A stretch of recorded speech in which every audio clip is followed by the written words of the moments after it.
Greetings, friends of Swan Lake. I'm Anne-Marie Lewis, yoga teacher and coach. And this October, we are talking about how we could keep our feet happy. So come onto the yoga mat and let's discuss. For starters, come sit down in a butterfly position with your knees out. And now I could sit on my seat like this, but for a lot of us, we feel a little crumpled and we might have to get a couple of pillows and elevate up and sit in this butterfly position with your legs out. So we're opening up the inside edges of the hips. But now we're going to do a little diggy on the feet. We're going to take your thumbs and dig around a little bit on the metatarsal mounds of your feet, the front part of your feet and the arches of your feet, and the heels of your feet are getting a little diggy, and your toes. So start by touching the feet, digging around on them, and then we're going to go from there.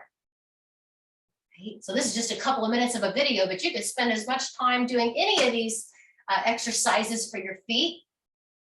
Next, you're going to move your pillows out of the way and you're going to bring your legs up. And now roll the feet inwardly 10 times, big circles. Rotate the feet in the ankle joint inwardly.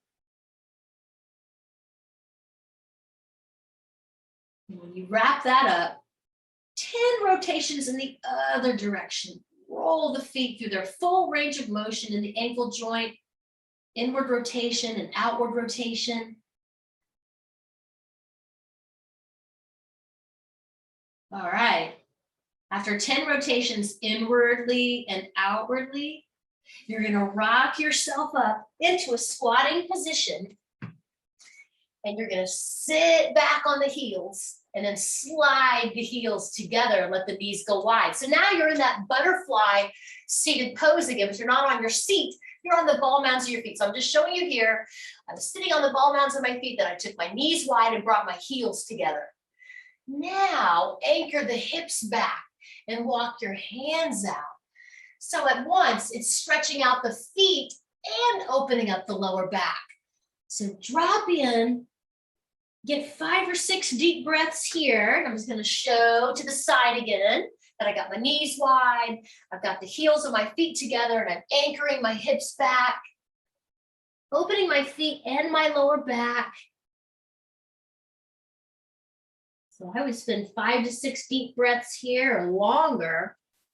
And then next on the sequence, you're going to come on down to your knees and point your toes straight back. Can you sit back on the heels in Sage's pose? If not, if that's a little tricky, I hope you've got some props nearby. I've got my yoga block and I have many yoga blocks and I can stack as many as I would need to up and put them right underneath my sitting bones. So that takes the edge off my knee joint, might make it more available for me to sit back towards the heels when I elevate my hips. So just showing from behind how I use this block right under my sitting bones with my feet flush to the block.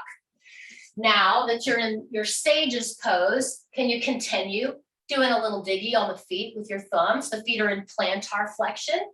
A second ago, we were in that squatting position. We were in dorsiflexion. The toes were pulled back and I had you bring the heels together. Now the toes are pointing straight back. And sometimes this makes the arches of our feet cramp a little. So I'm just getting you into opening the feet by digging around a little bit with your thumbs right there in the arches. And again, on the metatarsal mounds and your toes and the heels. From there, you're going to come forward again and move the block and go into a brief downward dog. Lift that press back into down dog and start walking the dog.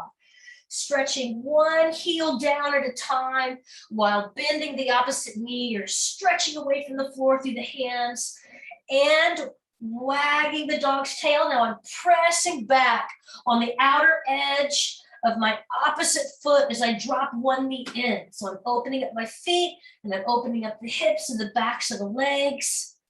And from here, we're rolling our way up. And I hope you spend a lot more time with all of that than I just demonstrated. But those are great ways to open up your feet. And you saw that other parts get to open up too, the lower back and the legs and the hips. I hope you enjoyed the sequencing and I'll see you next month. Chiropractic is great and so are you.